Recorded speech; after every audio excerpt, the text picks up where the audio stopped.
Hello everyone, welcome to our YouTube channel online learning tech. आज की video में हम पढ़ेंगे ट्रेन का चैप्टर जो कि आपका एसएससी बैंकिंग और स्टेट लेवल एग्जाम के लिए मोस्ट इंपॉर्टेंट चैप्टर है। इसमें हम कवर करेंगे फर्स्ट बेसिक रूल्स और उसके बाद हम प्रोसीड करेंगे इसके क्वेश्चंस की तरफ। तो चलिए स्टार्ट करते हैं।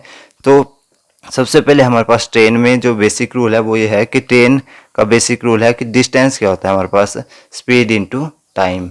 ये हमारे पास बेसिक सा फार्मूला है। अब हमारे पास सेकंड, हम अगर इसी फार्मूले से हम स्पीड भी निकाल सकते हैं। स्पीड निकालने का फार्मूला है, स्पीड कैसे निकलेगी, speed is equal to distance upon time. तो इसी तरह से हम इसी फार्मूले से सभी फार्मूले निकाल सकते हैं। हम स्पीड का भी निकाल सकते हैं और टाइम का भी निकाल सकते हैं। अब चलते हैं हम इसका सेकंड रूल की तरफ, जो कि है जब हमारे पास यूनिट्स दी हो स्पीड की मीटर्स और किलोमीटर्स पर हावर में, तो हमने कैसे इनको कन्वर्ट करना है। किलोमीटर्स पर हावर्स को कैसे मीटर्स पर सेकंड में कन्वर्ट करना है और मीटर्स पर सेकंड को हमने कैसे किलोमीटर पर हावर में चेंज करना है। जब हमारे पास किलोमीटर्स पर हावर्स को मीटर पर सेकंड में हमने चेंज करना हो, तो हम मान लीजिए एक्स हमारे पास स्पीड है कोई भी, तो उसको हम कन्वर्ट करेंगे मीटर पर सेकंड में, तो हम इसको गुना करेंगे 5/18 से। जब हम 5/एक्स स्पीड को हमने 5/18 से मल्टीप्लाई कर देंगे तो हमारे पास वो मीटर पर सेकंड में चेंज हो जाएगी जो किलोमीटर्स पर हावर्स में थी। और इसी तरह से एक्स कोई स्पीड है हमारे पास मीटर पर सेकंड, अब उसको हमने कन्वर्ट करना है किलोमीटर्स पर हावर्स में, तो हम 18/5 से इसको गुना कर देंगे एक्स स्पीड को, तो ये हमारे पास किलोमीटर्स पर हावर्स में चेंज हो जाएगी। तो चलते हैं हम नेक्स्ट, जो है हमारे पास इंपॉर्टेंट चीज़ वो है थर्ड रूल, जो है रिलेटिव स्पीड का। तो रिलेटिव स्पीड क्या होती है हमारे पास, जब दो ट्रेन हमारे पास सेम डायरेक्शन में मूव कर रही हो। अगर मान लीजिए कोई ट्रेन, ये देखिए जैसे ट्रेन एक है ये ए और ट्रेन बी, अब ये दोनों की डायरेक्शन क्या है, ए की डायरेक्शन में ये दोनों मूव कर रही हैं। इसकी स्पीड है ए की S1 और बी की है S2। ये दोनों ए की डायरेक्शन में मूव कर रही हैं, तो इनमें रिलेटिव स्पीड क्या होगी, इस केस में हमारे पास S2 माइनस S1, ये हमारे पास इस केस में रिलेटिव स्पीड होगी जब हमारे पास ट्रेनें कहाँ मूव करेंगी, सेम डायरेक्शन में। अब देखिए हमारे पास फोर्थ क्या रूल बोलता है। फोर्थ रूल है हमारे पास, जब जो दो ट्रेनें हैं वो मूव करते हैं हमारे पास अपोजिट डायरेक्शन में। जब दो ट्रेनें अपोजिट डायरेक्शन में मूव करते हैं, देखिए जैसे ट्रेन ए है और ट्रेन बी है, ये दोनों ट्रेनें अपोजिट डायरेक्शन में मूव कर रही हैं। इसकी स्पीड S1 है और इसकी स्पीड S2 है। जब दो ट्रेनें अपोजिट डायरेक्शन में मूव करें तो हमारे पास रिलेटिव स्पीड क्या आएगी, इस केस में S1 प्लस S2 हमारे पास रिलेटिव स्पीड रहेगी जब दोनों ट्रेनें कौन सी डायरेक्शन में होगी, अपोजिट डायरेक्शन में। तो उसके बाद हम चलते हैं इसकी फिफ्थ रूल की तरफ। फिफ्थ रूल क्या बोलता है कि if train pass a platform और ब्रिज और एक्सेट्रा, अगर हमारे जो ट्रेन है वो पास करते हैं हमारे पास प्लेटफॉर्म को और पास करते हैं हमारे ब्रिज को, तो उस केस में हमारे पास लेंथ ऑफ डिस्टेंस क्या आएगा हमारे पास, उस केस में हमारे पास डिस्टेंस कवर बाय ट्रेन क्या होगा, length of train plus length of platform oblique bridge. तो इस केस में हमारे पास जब हमारे पास कोई ट्रेन पास करते प्लेटफॉर्म को, ब्रिज को पास करे, तो हमारे पास उस केस में डिस्टेंस क्या आएगा हमारे पास, length of train plus length of bridge oblique या प्लेटफॉर्म जो भी वहाँ पे दिया होगा गिवन। तो ये हमारे पास था फिफ्थ रूल। अब चलते हैं सिक्स्थ रूल की तरफ। सिक्स्थ रूल क्या बोलता है हमारे पास कि इफ़ ट्रेन क्रॉस आ पोल, जब ट्रेन किसी पास करती है, पोल को करेगी, ट्री को करेगी या स्टैंडिंग पर्सन को जो है वो पास करेगी, तो उस केस में हमारे पास डिस्टेंस क्या आएगा, डिस्टेंस लेंथ ऑफ ट्रेन हमारी मानी जाएगी, बिकॉज हम इस पोल और ट्री एंड मैन की जो लेंथ है उसको हम नेग्लेजिबल कर सकते हैं। तो हमारी जो लेंथ ऑफ ट्रेन रहेगी उस केस में वो क्या होगा, डिस्टेंस लेंथ ऑफ ट्रेन हमारे पास आ जाएगी डिस्टेंस के तौर पे। अब जो नेक्स्ट रूल है हमारे पास सेवंथ रूल, वो क्या है, स्पीड। स्पीड डायरेक्टली प्रोपोर्शनल होती है हमारे पास डिस्टेंस के, and speed inversely proportional to time. Speed जो है इनवर्सली प्रोपोर्शनल होती है हमारे पास टाइम के।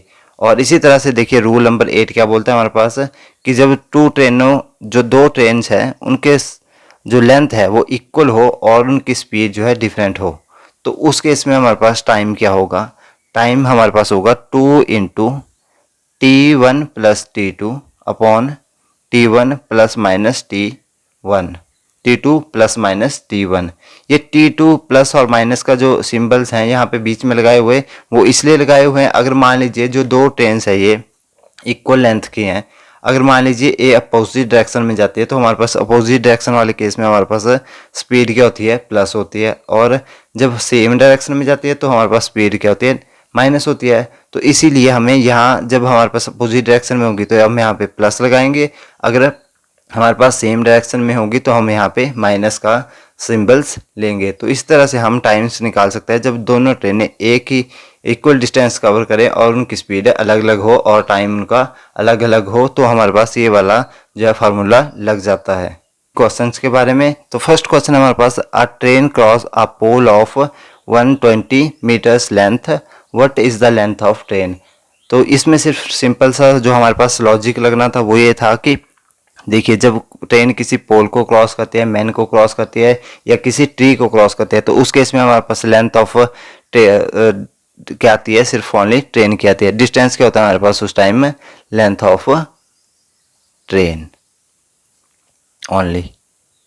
तो इसका आंसर हमारे पास क्या रहेगा, distance is equal to 120 metre. Length of train क्या होगी, 120 मीटर, बिकॉज ट्रेन जो है सिर्फ ओनली पोल को क्रॉस कर रही थी।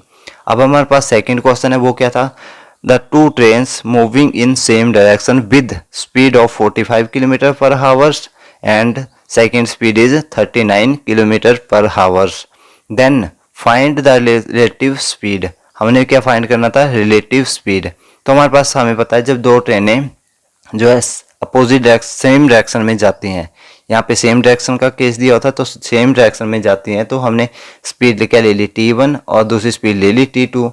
तो हमारे पास रिलेटिव स्पीड जब सेम डायरेक्शन में जाती है तो हमारे पास रिलेटिव स्पीड क्या होती है, S1 माइनस S2। और अब देखिए हमने क्या लिखना था, 45 हमारे पास फर्स्ट स्पीड थी और सेकेंड सी 39, तो हमने क्या लिया 45 माइनस 39, और हमारे पास स्पीड क्या आ गई 6 किलोमीटर पर हावर्स। तो इसी तरह से हम चलते हैं अब थर्ड क्वेश्चन की तरफ। अब देखिए थर्ड क्या हमारे पास, two trains move opposite direction, दो ट्रेनें हैं जो कि मूव कर रही है कौन सी डायरेक्शन में, एक इस डायरेक्शन में मूव कर रही है और दूसरी का इस डायरेक्शन में, दोनों अपोजिट टू ईच अदर हैं। देख लीजिए अब ये थी 54 किलोमीटर पर हावर्स और दूसरी थी हमारे पास 36 किलोमीटर पर हावर। ठीक है, अब हमारे से क्या पूछा था, relative speed, what is find the relative speed. अब हमारे पास हमें पता है कि जब हमें से यहाँ पे इस वाले केस में हमारे पास सेम डायरेक्शन में थी, यहाँ पे हमें अपोजिट डायरेक्शन में है, तो अपोजिट डायरेक्शन में हम क्या करेंगे 54 प्लस 36, तो हमारे पास आंसर क्या हो जाएगा इसका 100, हमारे पास 19 हमारे पास इसका आंसर हो जाएगा 19 किलोमीटर पर हावर। ये हमारे पास इसका आंसर हो गया 90 किलोमीटर पर हावर। तो इस तरह से हम फाइंड कर सकते हैं जब सेम डायरेक्शन में हो, अपोजिट डायरेक्शन में हो, अगर किसी पोल को क्रॉस करे ट्रेन।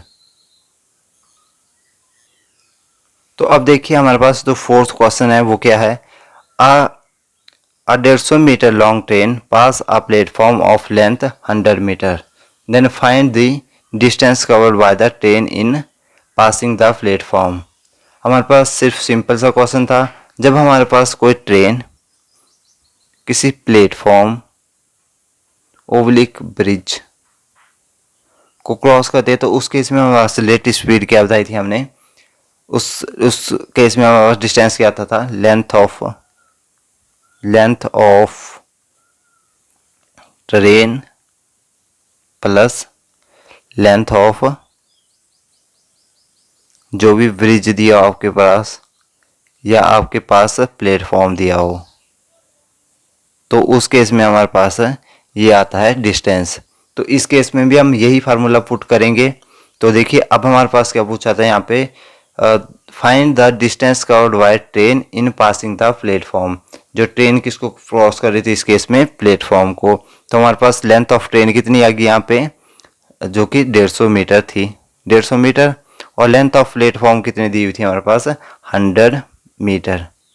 देन हम क्या बोल सकते हैं यहाँ पर total distance covered by train हमारे पास कितना होगा 150 मीटर प्लस 100 मीटर। तो हमारे पास टोटल डिस्टेंस कितना हो जाएगा 250 मीटर। 250 मीटर जो है डिस्टेंस ट्रेन ने कवर किया था। तो इस तरह से हम जो है इन क्वेश्चंस को सॉल्व करते हैं। तो दोस्तों ये थे ट्रेन के क्वेश्चंस एंड ट्रेन के कॉन्सेप्ट। अगर आपको वीडियो इन्फॉर्मेटिव लगी हो तो please like share and comment. इसी तरह के इन्फॉर्मेटिव वीडियो पाने के लिए आप हमारे चैनल को सब्सक्राइब कीजिए and thank you for watching. जय हिंद।